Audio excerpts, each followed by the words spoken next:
जय श्री राम दोस्तों, जय हनुमान। जैसे कि अभी आप देख रहे हो कुंभ मेले के बारे में। कुंभ मेला काफ़ी अभी न्यूज़ में आया और ये देश का एक बहुत ही बड़ा, आप बोल सकते हो, पवित्र हमारा जो स्थान है, जहाँ पवित्र आप बोल सकते हो फेस्टिवल है कुंभ मेला। तो कुंभ महाकुंभ, जी कुंभ मेला नहीं बोल सकते, ये क्या है, महाकुंभ मेला। महाकुंभ मेला के कुछ एग्जाम के रिलेटेड और जो न्यूज़ में चल रहा है उसके रिलेटेड थोड़ी सी बता देते हैं कि क्या क्या है। सबसे पहले इसमें जो रोल है सेंटर का है कि सिर्फ स्टेट का है, तो ये ध्यान रखना आपने कि स्टेट और सेंटर दोनों इसमें क्या है, मिलके काम कर रहे हैं। क्योंकि मिलके काम करेंगे तभी इतने बड़े सिस्टम को मैनेज कर पाएंगे, अदरवाइज वो सिस्टम को मैनेज नहीं कर पाएंगे। बहुत जगह आपको स्टैम्पीड देखने को मिलती है, 2 मिनट में 2 सेकंड में भगदड़ मच जाती है, कितने सारे लोग अपनी जान गंवा देते हैं। यानी कि ऐसी सिचुएशन में उस पूरे सिस्टम को मैनेज करना, अगर आप उस स्टेट की सपोज करो डीएम हो, तो आप किस तरह से उसको क्या करोगे, मैनेज करोगे। तो ये चीज़ें कहीं ना कहीं निकल के आती हैं। तो उत्तर प्रदेश की बात करें, जो वहाँ पे देखने को मिल रहा है, टोटल वहाँ पे खर्चा जो अभी देखने को मिल रहा है ना, यूपी सरकार ने जो खर्चा किया हुआ सिस्टम को मैनेज करने के लिए 5600, जी इतना उन्होंने खर्चा किया हुआ है इस पूरे सिस्टम को मैनेज करने के लिए, 5600 करोड़। लेकिन और 2100 करोड़ जिसे सेंटर गवर्नमेंट ने स्टेट गवर्नमेंट को प्रोवाइड किया है इस पूरे सिस्टम को मैनेज करने के लिए। यानी कि स्टेट और सेंटर दोनों मिलकर क्या कर रहे हैं, काम कर रहे हैं महाकुंभ मेला को मैनेज करने के लिए। तो टोटल ओवरऑल जो करोड़ों में इस सिस्टम को मैनेज करने की बात चल रही है वो है 7700 करोड़। लेकिन तो ये जो मेला है, आपको पता होगा, जी 144 ईयर के बाद देखने को मिलता है। यानी कि इस बार अगर हमने मिस कर लिया, नेक्स्ट ऐसा कभी सिचुएशन आएगी नहीं हम उस महाकुंभ मेले में इन्वॉल्व होंगे, क्योंकि 144 ईयर के बाद ये महाकुंभ मेला देखने को मिल रहा है। तो सोचो कितने साल के बाद ये अभी महाकुंभ मेला, जहाँ पे इतनी सारी, कहते हैं कि अगर हम कहीं सैटेलाइट के थ्रू अगर ऊपर से अगर ऑब्जर्व करें, एक चाइना की दीवार दिखती है और एक महाकुंभ मेले में जो लोग होते हैं वो दिखते हैं इस धरती के ऊपर। तो सोचो कितने सारे लोग वहां पे इकट्ठे होते होंगे। तो जहां पे 40 करोड़ जो लोग हैं, ये एस्टिमेट लगाया जा रहा है कि इतने लोग आएंगे, जहां की एक देश की जो पॉपुलेशन है वो है 140 करोड़। तो यानी कि 50,000 इसमें सिक्योरिटी को लगा के रखा हुआ है। इसमें हाई प्रोफाइल के सिक्योरिटी है, एडीजीपी बोल सकते हो, डीआईजी, एसएसपी, इस तरह इस रैंक के लोग हैं।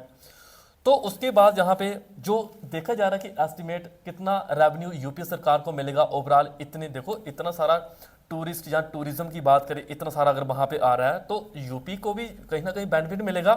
तो ये एस्टिमेट लगाया जा रहा है कि 25,000 करोड़ ये डायरेक्ट रेवेन्यू जाएगा यूपी सरकार के पास। यानी कि यूपी की इकोनॉमी क्या होगी, पॉजिटिव में देखने को मिलेगी इस महाकुंभ मेले की वजह से।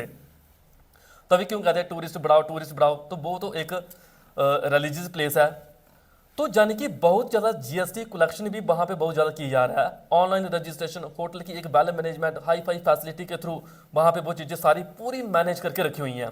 तो यानी कि हर कोई यही कह रहा है कि once in a life time experience, once in a life time experience, अगर एक बार ये एक्सपीरियंस हो गया तो दोबारा कभी भी ऐसा एक्सपीरियंस हमें नहीं होने वाला है।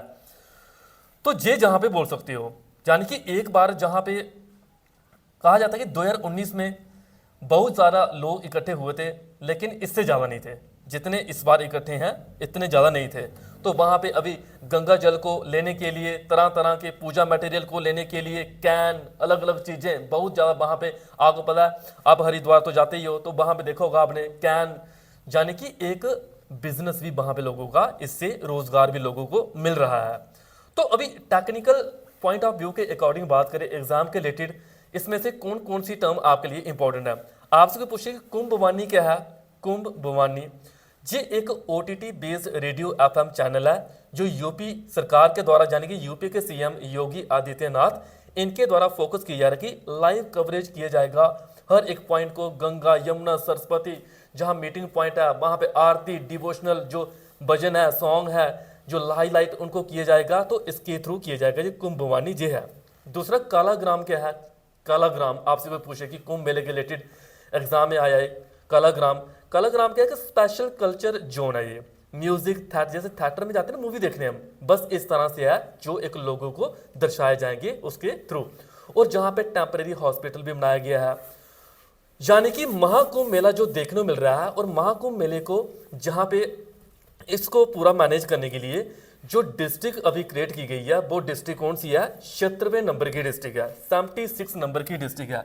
आपसे मेरा एक क्वेश्चन है कि हमारे देश में टोटल ओवरऑल कितनी डिस्ट्रिक्ट है हमारी कंट्री में?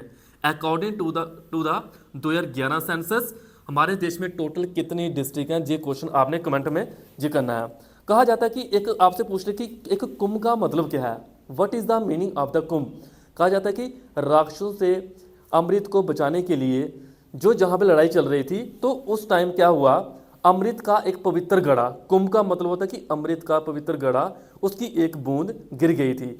जो बूंद गिरी थी उसी से जो कुंभ मेला क्या करते हैं, सेलिब्रेट करते हैं। कुंभ मेला वहाँ पे तभी इतने ज़्यादा लोग वहाँ पे देखने को मिलते हैं, स्नान करने आते हैं, एक पवित्र जगह है, लोगों को एक आस्था है वहाँ पे। देखते हो अभी आप रीलों में तो देख ही रहे हो किस तरह के कितने अच्छे अच्छे संत महासंत जो पूज्य, ठीक है, ये वहाँ पे अभी देखने को मिल रहे हैं। यानी कि ज्ञानी लोगों का आना वहाँ पे बहुत ज़्यादा है, जिनमें एक भगवान के नाम का आस है, विश्वास है, जो भगवान में विश्वास रखते हैं, ट्रस्ट रखते हैं, उनको लगता है भगवान हमारे साथ हर टाइम अंग संग है। तो कोई शिव जी के रूप में, राम जी के, यानी कि देख सकते हो आप रीलों में। तो ये चीज़ें, तो अभी कुंभ का मेला जहाँ पे कौन कौन से रीजन में देखने को मिलेगा, हरिद्वार की गंगा रिवर, उज्जैन की आपसे पूछे कौन सी रिवर, शिप्रा रिवर। एग्जाम में प्रयागराज में, जो प्रयागराज है, पहले इसका इलाहाबाद था इसका नाम, इसमें कौन कौन सी रिवर, गंगा जमुना सरस्वती, ठीक है, जो इनका मिलन है, संगम है। नासिक में कौन सी रिवर, गोदावरी रिवर। इन रिवर के ऊपर जी जहाँ पे देखने को मिल सकता है। प्रेजेंट जो है जो कहाँ पे, प्रयागराज में है प्रेजेंट।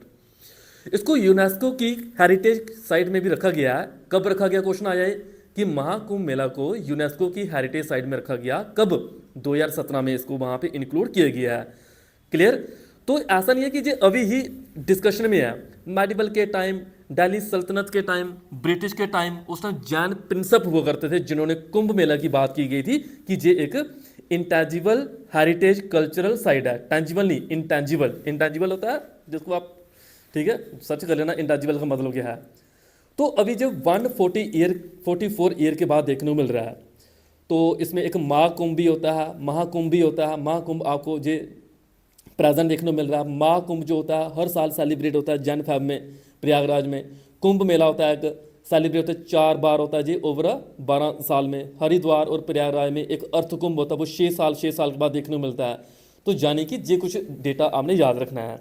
अभी मैंने बोला कि न्यू डिस्ट्रिक्ट बनाई गई है, क्षेत्र भी जिसमें आपको महाकुंभ मेला भी देखने को मिल रहा है।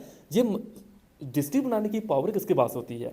ये पावर सेंटर के पास नहीं होती, ये पावर होती है स्टेट के पास, ध्यान रखना, ठीक है। उसको बनाना या एबॉलिश करना एग्जीक्यूटिव ऑर्डर के थ्रू, ठीक है, ये अभी एक बनाई गई है। तो मेरा क्वेश्चन था कि अकॉर्डिंग टू 2011 सेंसस के अकॉर्डिंग टोटल हमारे देश में कितनी कंट्री हैं, सॉरी हमारी कंट्री में कितनी डिस्ट्रिक्ट हैं, ये क्वेश्चन आपने कमेंट में करना। अगर आपने इसको देखा तो थोड़ा करंट अफेयर के टच में रहो, थोड़ा आपको नॉलेज रहेगा कि क्या क्या चल रहा है क्या क्या नहीं।